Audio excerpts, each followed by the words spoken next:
Get ready for Black Holocaust Remembrance Day 2016. Will Afrodescendants vote Hillary Clinton or Bernie Sanders into office anyway? Subject: Reparations is the litmus test.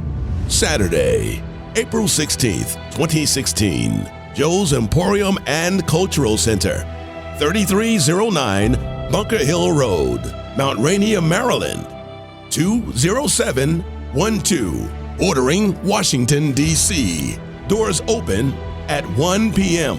Call 202-455-4053 for information, or follow us on Twitter at ADYN Global.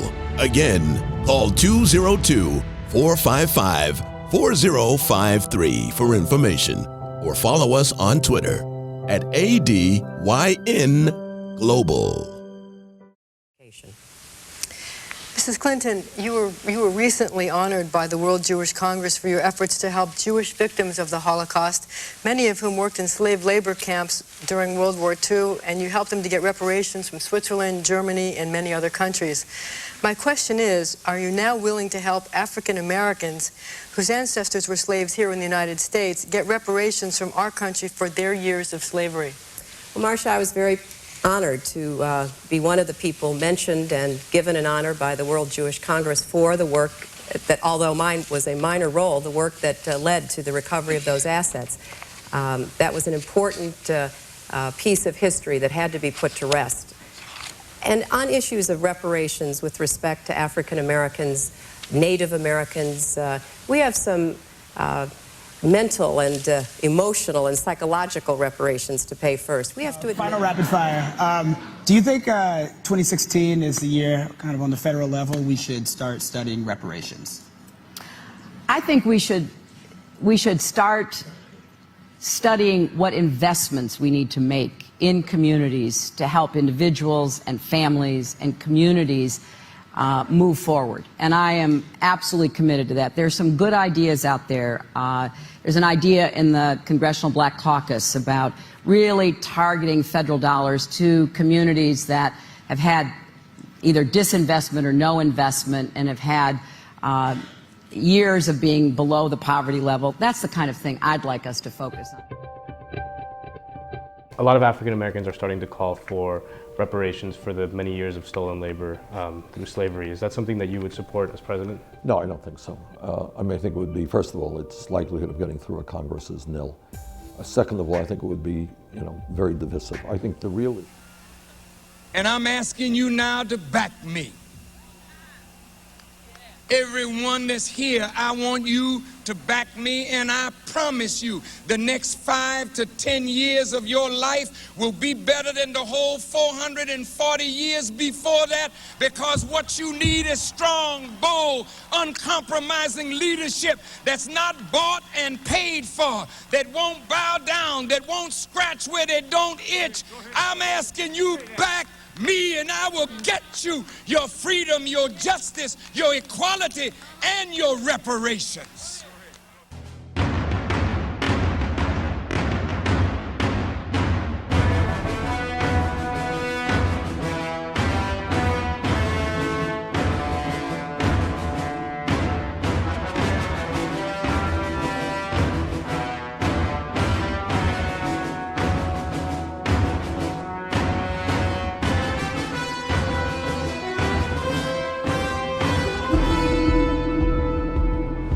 I have come to bring the good news from the Honorable Silas Muhammad and the Afro-descendant government. What is the good news?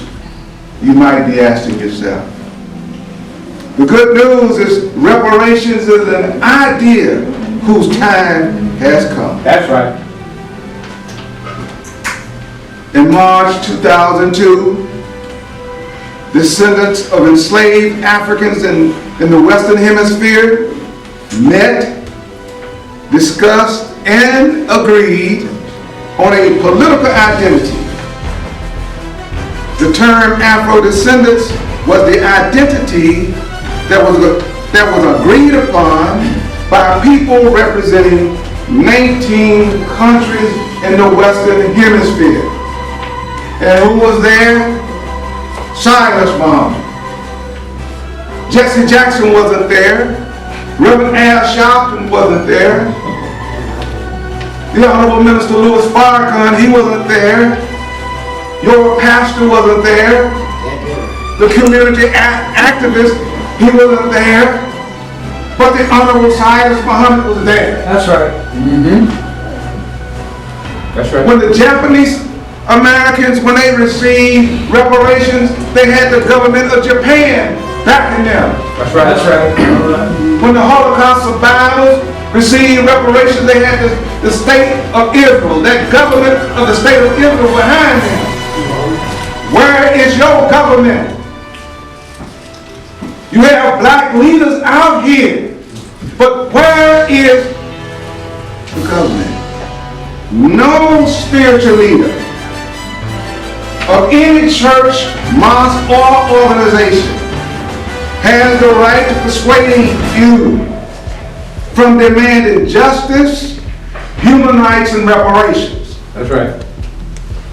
If a black man or a black woman try to persuade you from demanding justice, human rights, and reparation, you walk away from it. That's right. Because you deserve that. Right.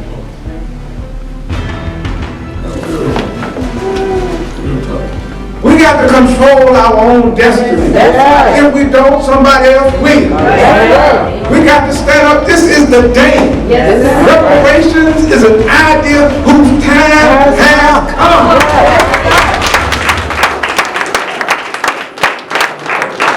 And remember, we shall get it. This is the day that white America has dreamed. The power that be. They know that this is the last battlefront. Yes, that's right. And let me also say this. With all due respect to reparation activists and those who came to Washington, D.C. and opened for campaigns during the 4 major marches led by Honorable Minister Louis Farrakhan. I want to say to you that reparations, that should have been addressed. The United States government should have been addressed. Yes. Am I right? Right. You don't come to Washington, D.C. on 4 different occasions and don't address the United States government about gross human rights violations against black people.